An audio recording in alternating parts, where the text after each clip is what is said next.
नमस्कार दोस्तों। तो एक बार फिर से सिचुएशन ऐसी बन गई है पाकिस्तान अफगानिस्तान बॉर्डर पर कि क्लैशेस के चांसेस बहुत ज़्यादा हो चुके हैं। पाकिस्तान ने एक बार फिर से अफगानिस्तान के कई डिस्ट्रिक्ट्स में, कल 2-3 डिस्ट्रिक्ट्स में रेगुलर बॉम्बिंग करी, जिसमें बताया जा रहा है कि जो सबसे बड़ी बॉम्बिंग की गई वो खोस्ट प्रोविंस में की गई।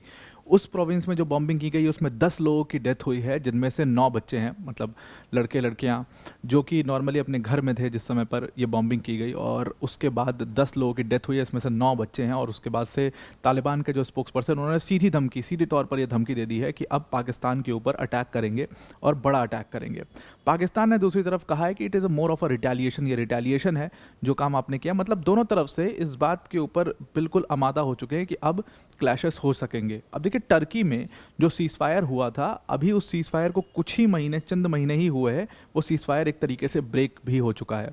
तो again the problems in Afghanistan and Pakistan, दोनों जगह पर जो बॉर्डर की प्रॉब्लम्स हैं वो अब बढ़ती चली जा रही है और वो किसी भी समय पर एक फुल फ्लेजेड वॉरफेयर में बदल सकती है। अगर आप रुख देखो दोनों कंट्री का, तो दोनों कंट्रीज़ जो हैं वो आपस में सुलह करने के बिल्कुल मूड में नहीं है, क्योंकि दोनों कंट्रीज़ को ये महसूस हो रहा है कि अगली कंट्री जो है वो कमज़ोर है। पाकिस्तान को तो पूरी तरीके से ऐसा लग रहा है कि वेस्टर्न कंट्रीज़ का सपोर्ट की वजह से वो अफगानिस्तान को बहुत आराम से कुचल सकता है, वो अफगानिस्तान को बहुत आराम से हरा सकता है। और इसीलिए अब पाकिस्तान का रुख एकदम बिल्कुल नॉनसेंस रुख है, वो बिल्कुल सुनने के लिए तैयार नहीं है। और इसीलिए बॉम्बिंग की गई है, इसमें 9 बच्चों की डेथ हुई है। पूरे प्रूफ के साथ तालिबान स्पोक्स पर्सन मीडिया पर आए और उन्होंने सारे प्रूफ्स दिए।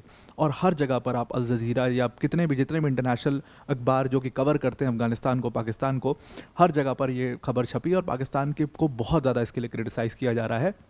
लेकिन पाकिस्तान का रुख वही है, इसको पूरा समझते हैं। इसको हमने कल भी डिस्कस किया था, जो पाकिस्तान में अटैक हुआ था उसी से रिलेटेड ये वाला भी अटैक है, इसको भी डिस्कस करते हैं। पर वीडियो में आगे जाने से पहले एक बड़ी अनाउंसमेंट अनअकैडमी टीम की तरफ से कि अगर आप यूपीएससी सीएससी 2027, 28, 29 या उसके आगे के अटेम्प्ट के लिए प्रिपेयर कर रहे हो, आपके पास मतलब ठीक ठाक एक समय है, तो आप इसको फ्री ऑफ कॉस्ट कर सकते हो। बिना 1 रुपये भी खर्चा किए आप यूपीएससी सीएससी की प्रिपरेशन कर सकते हो। उसके लिए आपको क्या करना है, सिंपल, आपको यूपीएससी मंजिल बाय अनअकैडमी चैनल पर जाना है, यूट्यूब पर जाना है, यूपीएससी मंजिल बाय अनअकैडमी चैनल टाइप करना है। जो चैनल आएगा उसको सब्सक्राइब कर लेना है, इसके नोटिफिकेशंस को ऑन कर लेना है। रोज़ इस चैनल पर एक वीडियो आपको प्रोवाइड की जाती है।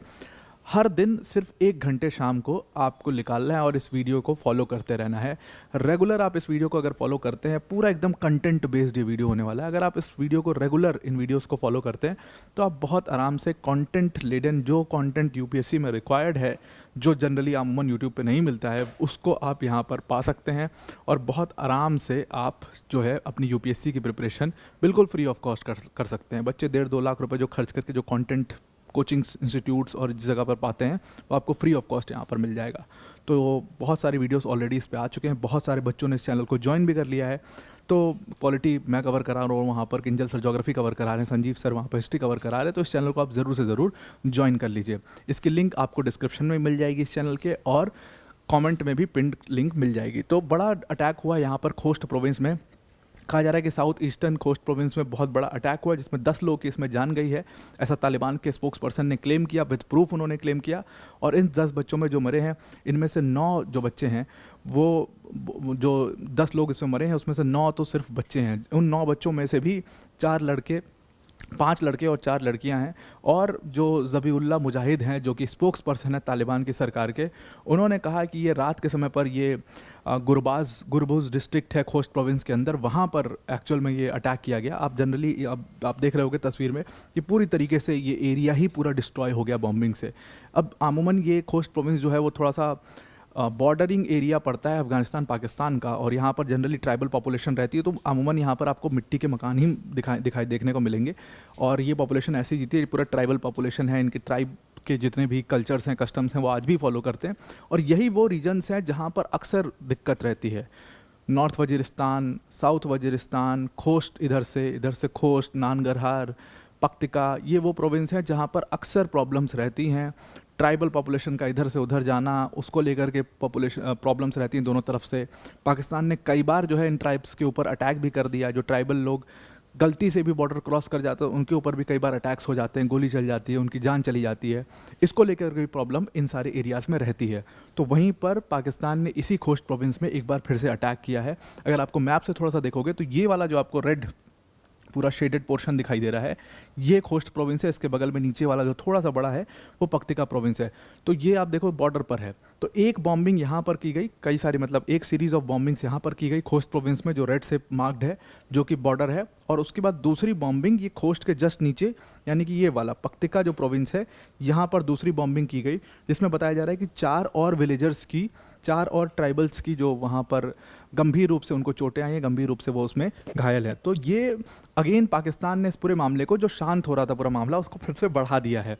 अब पाकिस्तान से जब पूछा गया कि ये अटैक क्यों किया गया, पाकिस्तान से जो स्टेटमेंट मांगा गया कि अटैक आपने क्यों किया है, तो पाकिस्तान का कहना है कि देखो हमारे ऊपर अटैक हुआ, इसका रिटेलिएशन था एक तरीके से ये। ऑल्दो पाकिस्तान मतलब इस चीज़ के लिए, इस चीज़ को मान नहीं रहा है कि ये अटैक उन्होंने किया। उन्होंने कहा उनको नहीं पता ये अटैक कैसे किया है, कौन किसने किया, क्या हुआ।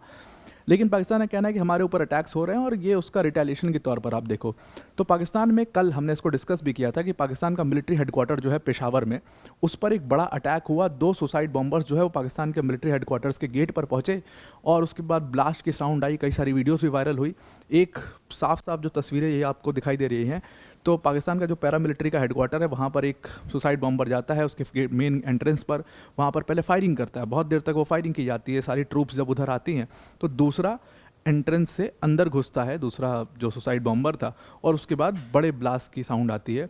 और फिर उसके बाद फर्स्ट मेन एंट्रेंस पर जो फायरिंग कर रहा था वो भी अपने आप को ब्लास्ट कर लेता है। तो 2 बड़ी सुसाइड बॉम्बिंग्स वहाँ पर हुई। कहा गया 3, या ये तो आधिकारिक आंकड़े थे, बोला जा रहा है कि 5 से ज़्यादा सोल्जर्स उसमें मारे गए, कई सारे सिविलियंस उसमें, मतलब 11-12 जो आसपास, क्योंकि बहुत ही मतलब क्लोज्ड एरिया है, अगल बगल पूरे घर हैं, रिहायशी इलाका है। तो जो सिविलियंस छत से या अगल बगल जो सिविलियंस जा रहे थे, उनको भी उसमें काफ़ी गंभीर रूप से चोटें आई हैं, वो भी गंभीर रूप से इसमें घायल हैं।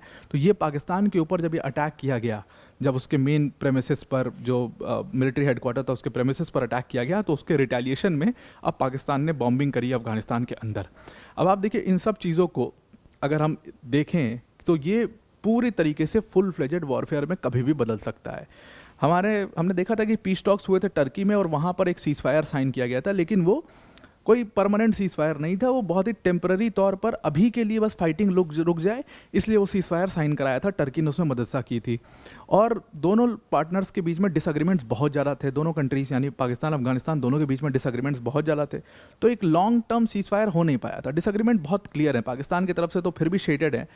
तालिबान ने तो अपना बहुत क्लैरिटी से चीज़ें सामने रख दी हैं, उन्होंने साफ ये बात कर दी है कि वो टीटीपी के खिलाफ कोई भी एक्शन टीटीपी के खिलाफ नहीं लेंगे, और मतलब वो ले भी नहीं सकते हैं। कैसे ले सकते हैं? टीटीपी के कई सारे बड़े जो नेता हैं जो आज लड़ रहे हैं पाकिस्तान की सरकार से, वो एक समय पर तालिबान को सपोर्ट करते हुए आए हैं। वो एक समय पर तालिबान, जो पूरा ये मूवमेंट चल रहा था जिससे तालिबान निकला है, उस मूवमेंट का वो हिस्सा रहे हैं। तालिबान के बड़े नेताओं के साथ वो मतलब उठते बैठते हैं। मतलब आप देखो कि जितने भी ये बड़े नेता हैं, जितने भी जिसको हम टेरर ग्रुप्स कहते थे पहले, अब तो ये सरकार बन गई, पर इन ग्रुप्स के जो बड़े लीडर्स थे वो इन टीटीपी के नेताओं के साथ उठते बैठते थे, वो इनको बॉर्डर क्रॉस कराते थे, वो इनको सेफ पैसेज देते थे एक टाइम पर। ये मतलब ऐसा है, आप समझ लीजिए कि जैसे 9/11 का जब अटैक हुआ तो यूएस ने तालिबान से ओसामा बिन लादेन को हैंडओवर करने को बोला, क्योंकि यूएस को पता था कि तालिबान ओसामा बिन लादेन के साथ है, तो उसने हैंडओवर करने को बोला। तालिबान ने साफ मना कर दिया, यूएस ने अटैक किया, तालिबान को मतलब पीछे हटना पड़ा, छोड़ना पड़ा, पूरा रीजन उनके हाथ से निकल गया। वो फिर भी उन्होंने फाइट की, लेकिन ओसामा को हैंडओवर नहीं किया। इवन जब उन्होंने सीज फायर साइन भी किया यूएस के साथ मिल करके, तब भी ओसामा को उन्होंने सेफ पैसेज, मतलब ओसामा को भागने दिया, बहुत आराम से सेफ पैसेज दे दिया और पाकिस्तान में जाकर के ओसामा छिपा। तो जब वो एक ओसामा जैसे आदमी को, जबकि Osama was never a part of Taliban, Osama Taliban का कभी पार्ट नहीं रहा, ओसामा का अपना अलकायदा था, वो इंटरनेशनली ऑपरेट करता था। तालिबान के मूवमेंट में ओसामा का बहुत बड़ा रोल कुछ नहीं था। हाँ, yes he was managing the funds और उस सब का रोल था, लेकिन ऐसा तालिबान मूवमेंट में उसका कोई रोल नहीं रहा। तब भी ओसामा को उन्होंने हैंडओवर नहीं किया। तो आप सोचो कि उन नेताओं को जिन्होंने तालिबान बनाने में मदद की है, जो मुल्ला उमर और इन लोग के साथ जो उठते बैठते थे, उन नेताओं को ये कैसे अटैक कर सकते हैं, या उन नेताओं को कैसे हैंडओवर कर सकते हैं पाकिस्तान को, या उनके खिलाफ कैसे एक्शन ले सकते हैं। तो इन्होंने अपने डिसएग्रीमेंट्स बहुत क्लियर रख दिए हैं कि टीटीपी के खिलाफ कोई एक्शन नहीं होगा। और अगर आप पास्ट इंस्टांसेस देखो तो आपको कहीं से भी ये महसूस नहीं होगा कि इनमें सीज फायर हो भी सकता है। अक्टूबर 2025 में तो सीधा मतलब दोनों तरफ से पूरी फायरिंग हो गई, दोनों तरफ से एयर स्ट्राइक हो गए। पाकिस्तान पाकिस्तान ने एयर स्ट्राइक कर दिया पक्तिका प्रोविंस के ऊपर। पक्तिका प्रोविंस में मतलब 16 से 20 लोग जो है उसमें मारे गए। पक्तिका प्रोविंस में आपको दिखाई चुका हूँ, यहाँ पक्तिका प्रोविंस है। इसके बदले में से अगर थोड़ा सा और पहले हम जाएँ तो मार्च 2025, और कहा जाता है कि यही वो घटना थी जहाँ से जो पूरे क्लैशेस की आशंकाएं थी वो शुरू हो चुकी थी। इस समय पर 16 आर्म्ड फाइटर्स को पाकिस्तान ने क्लेम किया कि 23, 22 और 23 मार्च को उन्होंने 16 से 17 आर्म्ड फाइटर्स जो कि पाकिस्तान में एंटर कर रहे थे उनको मार गिराया। अब जैसे ही पाकिस्तान ने क्लेम किया, नॉर्थ वजीरिस्तान में एक्चुअली ये घटना हुई थी, तो अफगानिस्तान की तरफ से स्टेटमेंट आया कि कोई आर्म्ड फाइटर्स नहीं थे, ट्राइबल्स थे जिनको घुस करके अफगानिस्तान के प्रोविंस में ही मारा गया है। और फिर उसके बाद ये एक पहले की घटना है जब पाकिस्तान ने पक्तिका प्रोविंस पर एक बार फिर से एयर स्ट्राइक कर दिया था और 50 से ज़्यादा लोग उसमें मारे गए थे। ये भी आधिकारिक आंकड़े थे और अफगानिस्तान ने भी प्रूफ दिए थे। तो शुरुआत इसमें पाकिस्तान ने की। पाकिस्तान ने टीटीपी पर अटैक करने के नाम पर बहुत सारे सिविलियंस को मारा अफगानिस्तान में, और इसीलिए वो गुस्सा जो है, सिविलियंस का भी गुस्सा है, अफगानिस्तान मतलब तालिबान की सरकार का भी गुस्सा है, वो पाकिस्तान के ऊपर साफ दिखाई देता है। हो सकता है suicide bombing, lone wolf attack हो सकता है, तो जांच करनी चाहिए थी, सीधा बॉम्बिंग नहीं करनी चाहिए थी। तो अब आपको ये पूरा आर्टिकल समझ में आ गया होगा। ध्यान रखिएगा, अगर आप free of cost UPSC CSC की प्रिपरेशन करना चाहते हैं तो यूपीएससी मंजिल बयान अकेडमी चैनल को ज्वाइन कर लीजिए। लिंक पिन कमेंट और डिस्क्रिप्शन में मिल जाएगा। तो आज के लिए इतना ही। Thank you and have a nice day.